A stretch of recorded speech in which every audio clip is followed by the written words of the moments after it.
Le 10h midi, Sud Radio Média, Valérie Expert, Gilles Gansman. Bonjour à toutes et à tous, nous sommes le vendredi 6 octobre, bienvenue pour le 10h midi. Bonjour Gilles Gansman. La 2365e émission qu'on fait ensemble et la dernière dans ce studio. Dans ce studio, la 2365 voilà. Sera la dernière. 2365 quand émission ensemble. Hein. Vous auriez pu apporter un gâteau. Je le ferai dans les nouveaux locaux avec du champagne. On jettera la bouteille, vous savez, contre le mur. Ce matin, on va parler de l'ARN messager. Alors, je pense que vous allez être nombreux à nous écouter. Avec vous, Raphaël Itier. Bonjour. Vous êtes réalisateur. Pourquoi réalisatrice? C'est l'ARN messager qui vous a fait changer de sexe.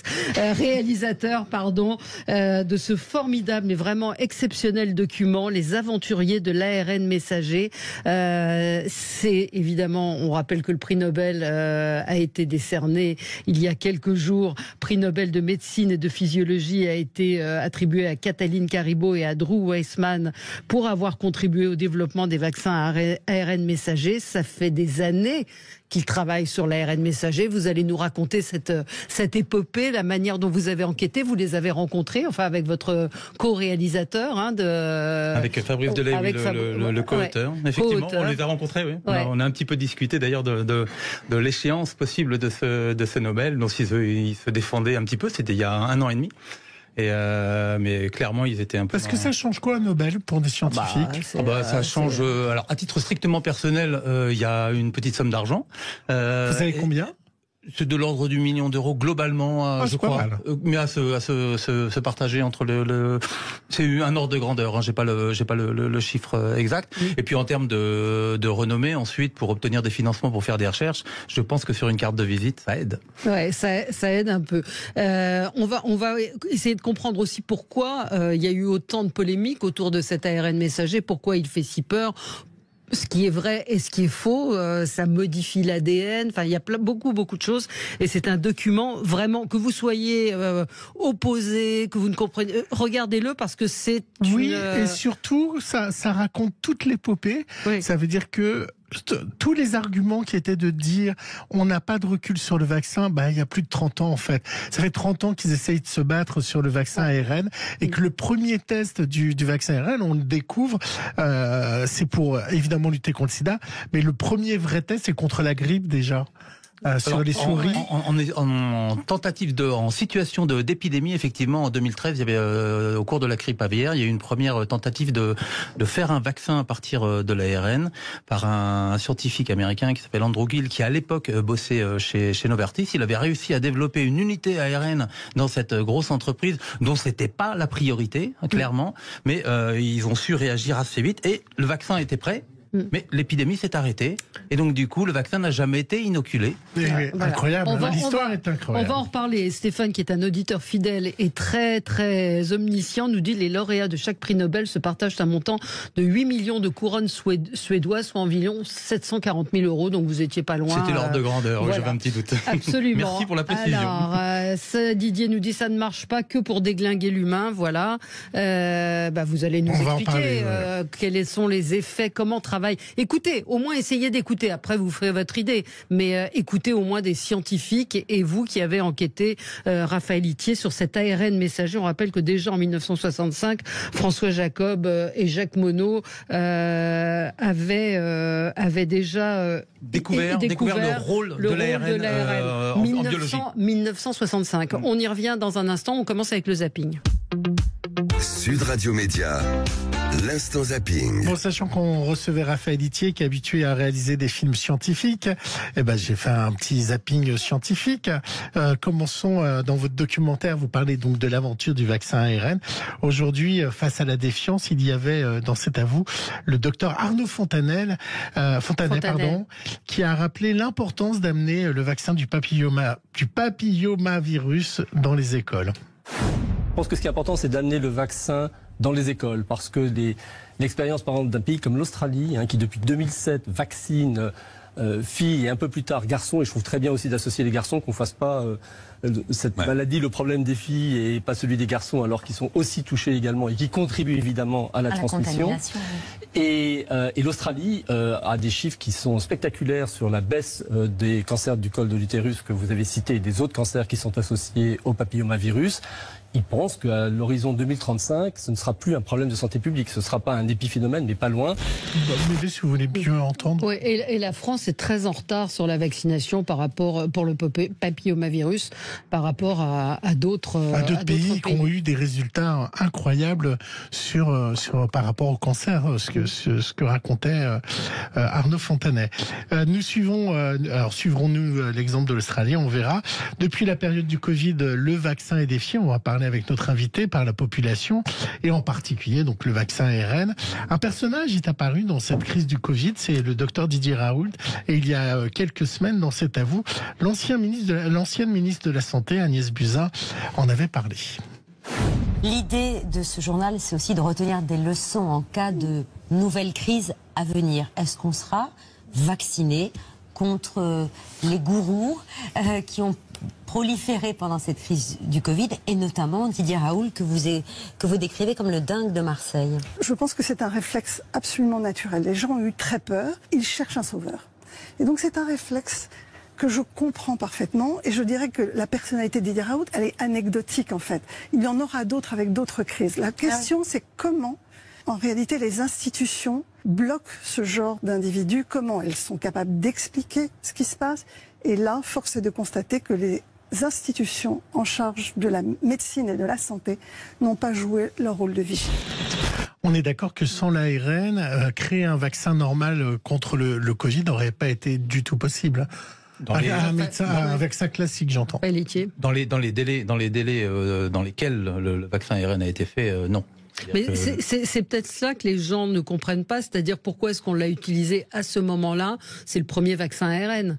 Donc, alors c'est pas exactement le premier vaccin ARN, parce que en vrai, alors on a pris l'exemple tout à l'heure de la grippe aviaire, mais il y avait des tests cliniques qui étaient déjà en cours sur un certain nombre de maladies, puisqu'il y avait des entreprises dont Moderna et BioNTech qui étaient en train d'évaluer l'efficacité de cette approche. Donc on n'avait pas zéro retour, et c'était pas le premier tentative de vaccin avec l'ARN.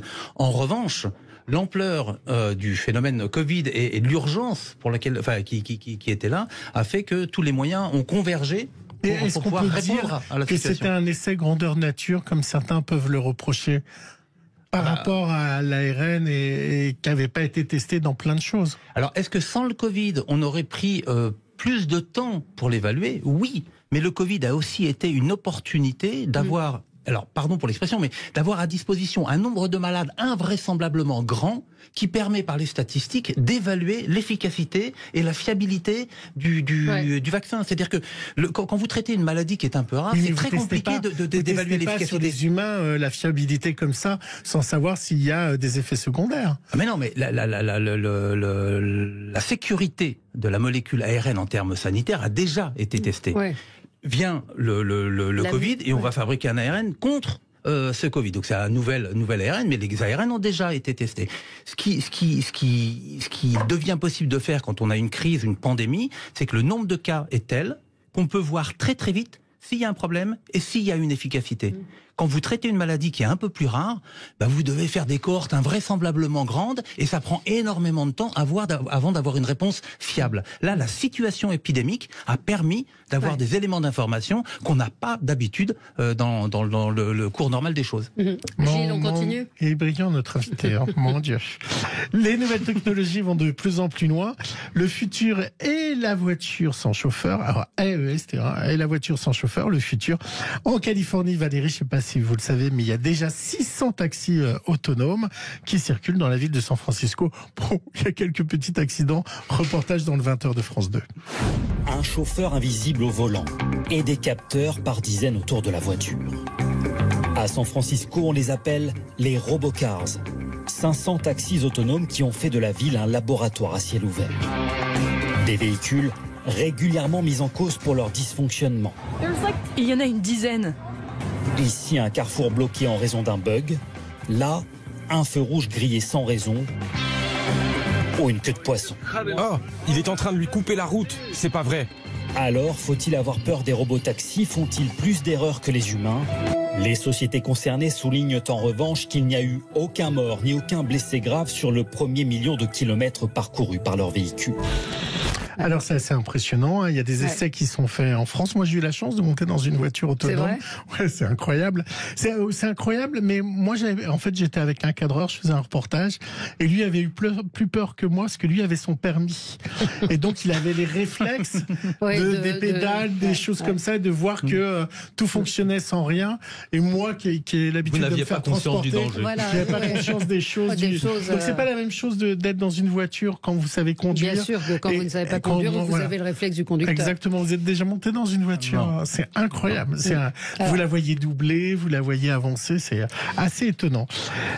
Évidemment, c'est ça, ce que racontait aussi ce reportage, c'est des emplois menacés. C'est tous les chauffeurs de taxi du monde entier sont remplacés par des voitures autonomes. Restons aux États-Unis avec certains États qui ont autorisé le compostage humain. Je reste dans le côté scientifique. Votre corps peut donc servir à faire du fumier. Gilles Verdez espère que ça arrivera en France. C'était N'en touche pas à mon poste. Le corps humain va servir de terreau. Je ne vais pas dire fumier parce que ce serait disgracieux. En parlant de toi, tu peux. On va le mettre sur un talus, dans un emballage spécial, et puis ça deviendra du terreau pour que les plantes puissent pousser de manière écologique. Je trouve ça formidable, Cyril. C'est une initiative, voilà, des temps modernes. Donc la Californie le fait, les Américains s'y mettent, c'est légal en Suède. La Californie, c'est les Américains. Non, mais tous 6 États américains. Si les Américains il faut le faire. La Suède, donc voilà. Les États-Unis, la Suède vous permet d'enterrer des corps. Ça vous choque, vous, Valérie? Non, enfin, non. Non, vous êtes dans un... Non, mais bon, je dirais, ça dépend où on les enterre, en vrai, parce qu'il y a quand même un problème de contamination de l'eau. Donc après, je ne sais pas quel est le process. Une charogne, ça y a beaucoup de bactéries, et donc du coup, ça peut contaminer des mais vous avez entendu, il est dans un sac plastique spécial. Ah oui, mais s'il est dans un sac plastique spécial, je vois pas en quoi il apporte les nutriments sur la terre à côté. Mais après, je connais pas le process, mais c'est juste que je m'étonnais un petit peu c'est à ça que ça sert un peu le cimetière, c'est à les mettre là où ça pose pas de problème. Alors c'est le phénomène actuel sur TikTok, vous l'avez peut-être entendu, Valérie. Il fait même un carton aux États-Unis, tous les Américains en sont dingues. C'est la reprise de la danse des canards, vous avez pas vu ça? Non, j'ai pas vu. Par Léman, alors c'est un danse des canards version drame, version un peu Jacques Brel. Ah oui, je le dis. Ça a donné une seconde vie à la chanson de Gigi Lionel, et c'est un ancien gagnant du The Voice en 2017. Écoutez cette nouvelle danse des canards. C'est la danse des canards qui, en sortant de la mare, se secouent le bas des reins et font coin-coin. Et pour que tout le monde se marre, remuer le popotin en faisant coin-coin. Mais ça passe aux États-Unis? Non, c'était une blague. Ah non, pas du tout, c'est sur TikTok. Par contre, j'ai fait une erreur. J'ai dit le gagnant de The Voice en 2017, c'est un participant de The Voice en 2017. Eh ben, pourquoi pas? Ça vous plaît pas? Bah si, c'est magnifique. Quand vous avez cité Jacques Brel, j'ai cru que la danse des canards était devenue une chanson à texte. Ah oui. Presque, on pourrait croire finalement. Allez voir sur TikTok, c'est assez étonnant. On se retrouve dans un instant et on va parler ARN Messager, les aventuriers de l'ARN Messager. ARN Messager qui, contrairement à ce qu'on pourrait imaginer, fait partie des recherches des scientifiques depuis de très très nombreuses années. À tout de suite. Le 10h midi, Sud Radio Média, Valérie Expert, Gilles Gansman. Sud Radio Média, l'invité du jour. L'invité du jour, on est déjà en train de le questionner. Raphaël Itier, vous avez co-réalisé avec Fabrice Delay justement ce document formidable à voir demain à 22h30 sur Arte. C'est 22h20, j'ai fait une erreur. 22h20, mais c'est disponible en plus sur la plateforme. Les aventuriers de l'ARN Messager. Qu'est-ce que l'ARN Messager? Depuis des années, je vous le disais en préambule, les chercheurs, les scientifiques travaillent sur cet ARN Messager. On en a évidemment beaucoup parlé au moment de la vaccination du Covid. Il fait peur. Pourquoi fait-il peur? Peut-être on va revenir après sur la manière dont travaillaient les scientifiques et les promesses que peut apporter cet ARN Messager. Mais pourquoi est-ce qu'il fait peur aujourd'hui? Je pense parce que la crise du Covid a été un moment un petit peu quand même d'angoisse. La communication au cours de cette crise a été un peu cas. Je pense que ça a créé un doute, une suspicion. Et puis cette suspicion, elle part pas de rien non plus. C'est-à-dire que le contexte en France en particulier vis-à-vis des vaccins, il y a une forme de suspicion qui grandit depuis les années 90-2000. Quand avait été établie une corrélation entre vaccin contre l'hépatite et la sclérose en plaques. Rétrospectivement, il n'a jamais été démontré qu'il y avait un lien de cause à effet entre les deux, mais le mal est fait. Et puis, les vaccins, c'est toujours un truc compliqué parce que vous injectez quelque chose à quelqu'un qui va bien. Ouais. C'est pas la même chose qu'un médicament. C'est-à-dire que quand vous avez une souffrance, quand vous avez une maladie, vous avez une tolérance à l'incertitude qui est moindre, enfin, qui est plus importante, parce que le bénéfice est évident. Là, il s'agit de vous protéger contre un risque de contamination qui peut aboutir à un risque d'effet important. Et donc, du coup, c'est toujours plus délicat. À comprendre. Alors, c'est quoi l'ARN messager ? Alors, l'ARN messager, c'est une molécule qui permet à la cellule de fonctionner. C'est-à-dire qu'au cœur de la cellule, il y a l'ADN, l'information génétique dont tout le monde a entendu parler. Oui. Et cette information, elle sert à fabriquer des machines qui font tourner le corps humain, les cellules. Mais il faut un intermédiaire, un messager qui transporte l'information du noyau jusqu'à l'endroit où sont fabriquées les machines, la salle des machines. Et donc cet ARN messager tient ce rôle-là dans la cellule. Donc, il y a bien le messager. Il porte une information génétique qui initialement est stockée sous forme d'ADN dans le noyau. Mais donc ça transforme l'ADN, c'est bien le reproche. C'est ce qu'on entend un peu partout. Et ce que nous disent nos auditeurs, c'est destiné à transformer notre ADN. Certainement pas. C'est-à-dire que l'ARN, en fait, n'entre pas dans le noyau. Dans le noyau, qui est une espèce de coffre-fort où est stockée l'information génétique. Donc il n'y a pas d'interaction physique entre l'ARN et l'ADN. Simplement, les messages qui sont envoyés par l'ADN vers cette salle des machines, hop, on les court-circuite et on impose la fabrication d'une machine particulière. On va simplifier. Moi, je suis scientifique. J'ai recréé de l'ARN, ce que vous expliquez dans votre documentaire, à travers des dessins animés. C'est un peu comme vous vous rappelez de la vie en dessin animé. Il était une fois la vie. Il était une fois la vie. Donc il y a beaucoup de dessins animés pour expliquer ça. Donc le scientifique met une information dans cet ARN. Il va aller dans la cellule, c'est ça? Il va communiquer avec l'ADN, c'est ça? Non, il ne communique pas avec l'ADN. Il va communiquer avec qui? Il donne aux machines les informations sur ce qu'elles doivent fabriquer. Et ces machines-là ne sont pas dans le même compartiment que l'ADN. Et là, il va fabriquer des anticorps, Non, etc. pas directement des anticorps. Non, il va fabriquer des morceaux de virus qui, eux, vont être reconnus par le système immunitaire qui va se mettre à fabriquer des anticorps protecteurs. C'est vraiment un truc à étage. C'est-à-dire qu'on envoie à la cellule une information qui lui permet de fabriquer du virus, des morceaux de virus, ce qu'elle ne fait évidemment pas d'habitude, de manière à ce qu'elle fabrique des anticorps. Et quand les anticorps sont fabriqués, normalement, quand vous êtes infecté par le virus le jour de la contamination, votre système est déjà prêt pour réagir. C'est le principe du vaccin. Alors pourquoi cette confusion entre l'ARN et l'ADN? Parce que dans les deux cas, il s'agit d'une information génétique. Puisque c'est une information. Donc il est normal, quand on ne maîtrise pas complètement l'organisation et le fonctionnement d'une cellule, qu'il puisse y avoir une confusion. Mais l'ARN n'a pas vocation et ne vient pas modifier l'ADN. Alors ce qu'on voit très bien dans votre documentaire, c'est que au tout début de la science, dans les années 60-70, il y a une vraie concurrence entre ceux qui pensent que la médecine passera par l'ADN, ce qu'on appelle la thérapie génique qu'on voit dans le Téléthon et dans plein d'émissions, contre ces deux chercheurs et d'autres chercheurs qui sont sur l'ARN. Ils vont avoir aucun argent parce qu'on pense que c'est la modification justement de l'ADN et de la thérapie génique qui est le futur pour soigner les cancers, le sida et les autres maladies. En fait, l'ADN a été la solution qui a émergé le plus tôt pour envisager de faire des thérapies. L'idée était assez simple, c'est-à-dire que si vous avez une modification génétique qui fait que vous avez une maladie, allons réparer cette information, et puis comme ça, ça va bien se passer. Donc les choses se sont engagées sur cette voie-là, donc ça peut aspirer tout l'argent.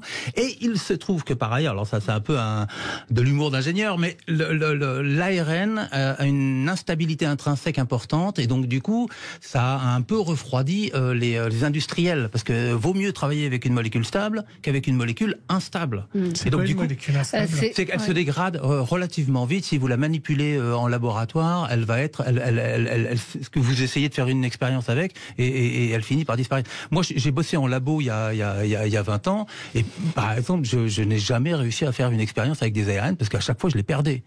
Parce que c'était, alors qu'avec l'ADN, j'avais pas de problème. C'est plus délicat. Et donc, du coup, pour intéresser les gens qui veulent mettre de l'argent dans ce qui pourrait être plus tard une application thérapeutique et tout ça, bah c'est plus facile, c'est plus difficile de les motiver, quoi. Moi, je suis fascinée par les réactions de certains de nos auditeurs qui savent mieux que vous, qui savent mieux que les chercheurs. Arrêtez de jouer aux apprentis sorciers, ça modifie l'ADN. Arrêtez avec vos vaccins. Pourquoi le gouvernement n'est pas vacciné? On voit quand même, pardon, et je vais employer un gros mot, qu'il y a quand même toute une, j'allais dire complotiste. Oui, pardon, c'est du complotisme. Non, le gouvernement, moi j'entends ça dans ce qui revient en ce moment avec la nouvelle vague de vaccination. Donc là, je vais m'en reprendre encore une pelletée sur les réseaux. Mais alors il y a des trucs, c'est le président n'est pas vacciné, Anne Hidalgo n'est pas vaccinée, on nous a menti. Il y a des tas de jeunes qui meurent sur les terrains de foot tous les week-ends, on nous le dit pas. Les effets secondaires sont absolument dramatiques. Comment convaincre ces gens qui regardent le documentaire, parce que c'est vraiment toute l'histoire. Juste, ce documentaire n'a pas vocation à vous dire si vous devez ou pas vous faire vacciner. Non. Ce n'est vraiment pas le propos. L'idée, c'est de raconter comment cette approche-là a émergé et sur quoi et comment ça fonctionne. Après, on peut très bien continuer à se dire qu'un tel n'est pas vacciné et que c'est la preuve que c'est pas bon. Mais ça, c'est pas une question scientifique. Et je pense que le plus important, c'est de savoir comment ça marche, et puis après d'avoir une opinion éclairée sur ce qu'on a envie de faire avec ou pas. Vous avez confiance à l'ARN? Vous êtes vacciné? Vous avez oui, je suis vacciné. Oui, non, j'ai pas de souci. Télérama, en l'occurrence, qui a fait une excellente critique de votre document, vous reproche de ne pas avoir mis de contradicteurs. Est-ce qu'il y a des opposants à l'ARN messager? Oui, vous venez de les citer. Je vous parle de scientifiques. Là, par exemple, dans le film, on a interviewé Robert Malone, qui est un des pionniers de l'ARN, dont le parcours est un petit peu compliqué, qui est rempli de frustration, et qui, au moment de la crise du Covid, s'est ouvertement déclaré anti-vaccin ARN, avec des arguments scientifiques, je dirais entre guillemets, mais qui ont été démontés. Alors, je ne vais pas rentrer dans le détail de ces arguments parce que c'est très technique, mais qui n'ont pas. Mais il n'y a pas. Si je vous parle de scientifiques, est-ce qu'il y a des scientifiques qui sont opposés? Là, Robert Malone est un scientifique, et il y a des scientifiques qui peuvent être contre, mais en fait le propos, pas de savoir si quelqu'un est contre ou pour, c'est de savoir quels sont les arguments qui viennent contrer l'information principale, qui est que le risque est inférieur au bénéfice. Et donc du coup le calcul c'est 20 millions de vies sauvées. Et ce sont 20 millions de vies sauvées par l'ARN. C'est les organisations de santé internationales qui évaluent. Alors après, c'est pas à l'unité près, c'est-à-dire que ce sont des évaluations. Mais pour l'instant, il n'existe pas de raison concrète, rationnelle, pour décréter que ce vaccin est un problème. Après, qu'on veuille discuter, et on peut le faire, et on doit le faire, est-ce que c'est intéressant en termes de balance risque-bénéfice d'aller vacciner des enfants? Ça, c'est une question. Ça, c'est une question. Et le rendre obligatoire, ça, c'est une question. Mais c'est une question politique. C'est pas une question scientifique. On va revenir sur cet ARN messager, sur les pistes de thérapeutiques qu'il peut apporter. À tout de suite. Le 10h midi, Sud Radio Média, Valérie Expert, Gilles Gansman. Sud Radio, le supplément média.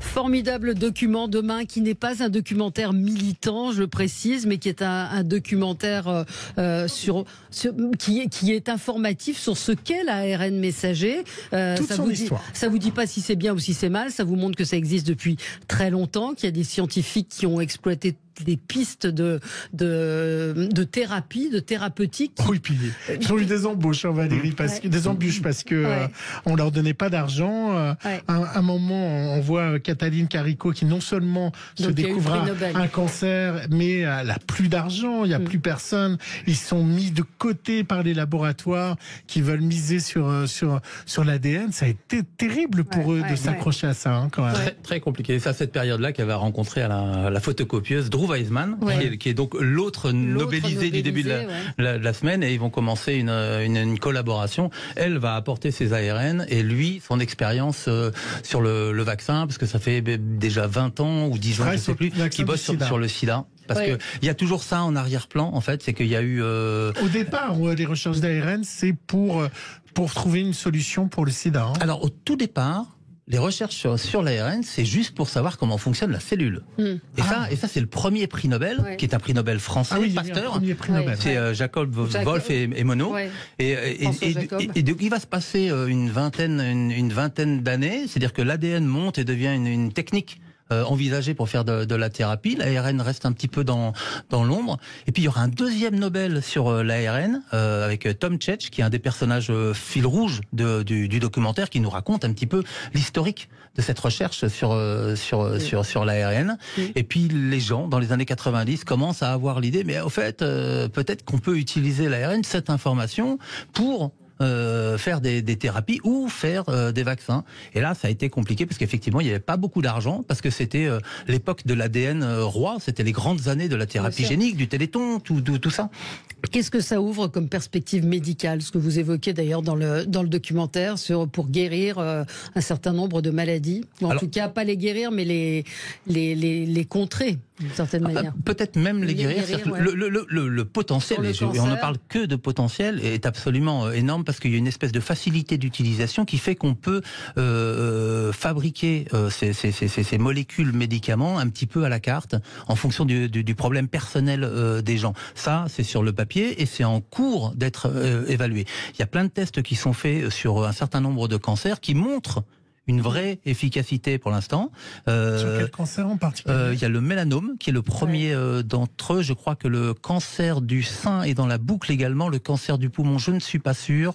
Mais il y a un certain... C'est notamment BioNTech en Allemagne, dont c'était le corps de métier dans les années 2010-2015 et qui s'est détourné de cette activité-là au moment de la crise du Covid et qui maintenant est revenu à la recherche sur le cancer, mais ça vaut pour d'abord toutes les maladies infectieuses. Il y a Alzheimer et le diabète.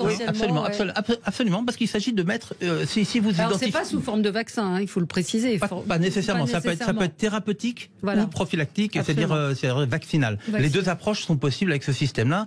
Et l'immense avantage de l'ARN, c'est qu'en termes industriels, bien qu'il y ait eu une angoisse autour de son exploitation au début, on se rend compte que c'est beaucoup plus facile que l'ADN que la fabrication on a vu des camions à moins 45, des frigos spéciaux. Ça, c'est une des difficultés qui est en train de descendre, c'est qu'on commence à être en mesure de faire des trucs à température ambiante. Mais c'était une des difficultés qui est pas liée à l'ARN lui-même, mais probablement plutôt à l'enveloppe qu'on utilise pour pouvoir injecter le truc. Mais c'est une limitation, vous avez raison, en termes de distribution, mais en termes de fabrication industrielle, c'est d'une simplicité, c'est pomme V, on envoie l'information, on fabrique sur des ordinateurs et ça part. Après, il faut évaluer l'efficacité.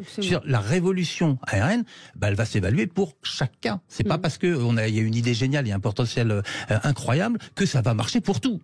Pourquoi il n'y a pas de laboratoire français qui font de l'ARN ?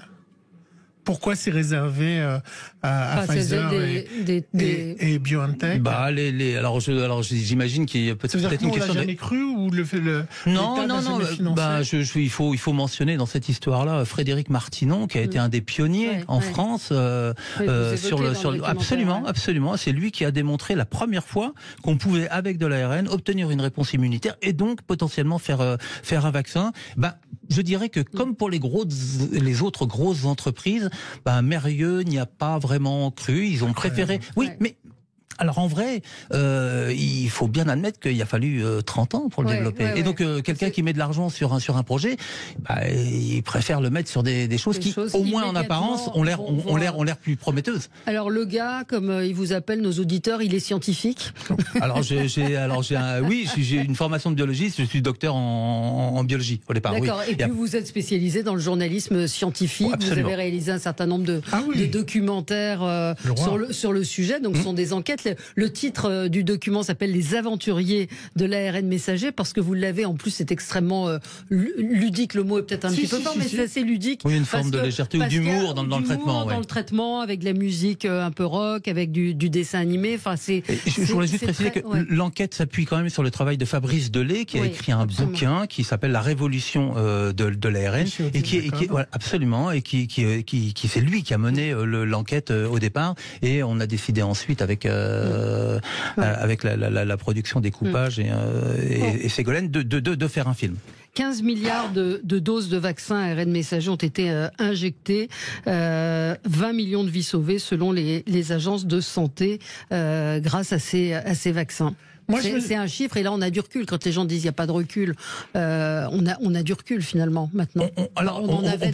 On peut pas décréter qu'on a un recul dans le temps, puisque à l'évidence ça a eu lieu il y a 2 ans, mais le nombre de personnes qui ont été vaccinées et suivies, c'est juste. On n'a pas d'équivalent pour aucun autre vaccin, à part un vaccin qui daterait d'il y a 50 ans qu'on donnerait chaque année. Mais encore une fois, il n'y a jamais de risque zéro. Il faut juste l'accepter. Ensuite, on a un niveau de fiabilité là qui est juste remarquable. Est-ce que sur le Covid, il n'y aurait pas d'ARN messager? J'entends, est-ce que la science aurait toujours mis de côté l'ARN messager? Est-ce que c'est le Covid en fait qui permet maintenant d'ouvrir cette voie médicale? En vrai, l'ARN était vraiment en train de monter. Juste, par exemple, Moderna avait réussi à lever 2 milliards d'euros en 2016 déjà pour développer cette approche-là. Donc, ce qu'a permis le Covid, c'est d'accélérer l'avenir, la carrière médicale de l'ARN.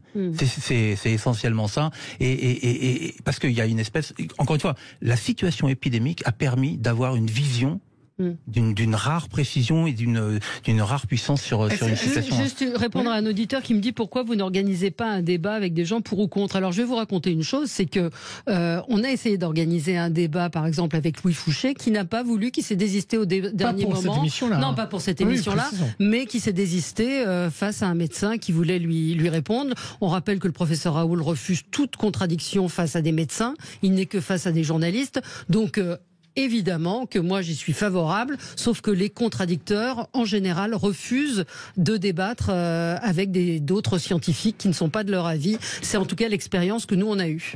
Mais je pense que même en acceptant le débat, je pense que nécessairement ça glisse vers quelque chose d'extrêmement technique, difficile d'accès, qui est un peu difficile à suivre. Mais moi je suis pour effectivement qu'il y ait ces confrontations, mais il faut bien reconnaître que médiatiquement parlant, c'est un peu dur à gérer, parce que quand vous avez 2 spécialistes qui disent pas la même chose et qui vont aller chercher la petite bête sur un truc très pointu, c'est difficile de se faire une idée en tant que profane. On a un taré qui est Elon Musk, qui veut tout changer.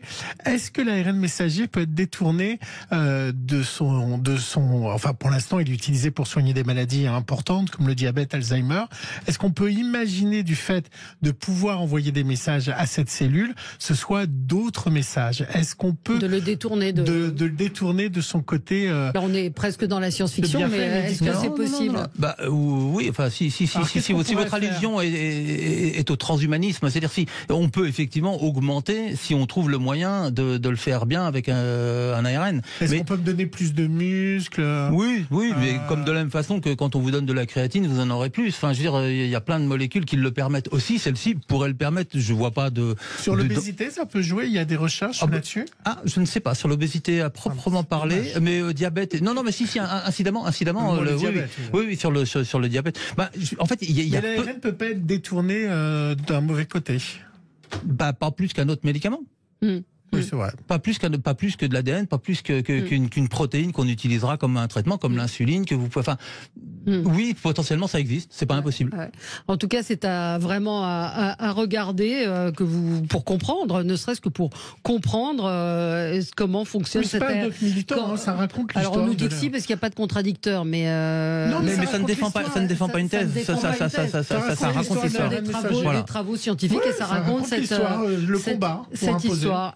Pour l'info, Arte a diffusé des documentaires sur la question de la vaccination et voilà. Et là, c'est un documentaire sur l'histoire de l'ARN. De l'ARN messager, sur son fonctionnement, sur ses applications et sur les espoirs sur des maladies comme le cancer, comme la maladie d'Alzheimer ou le sida, sur ce que cela peut apporter. Merci Raphaël Itier d'avoir été avec nous. Donc ce sera sur Arte demain 22h20 et évidemment sur la plateforme arte.tv, les aventuriers de l'ARN messager.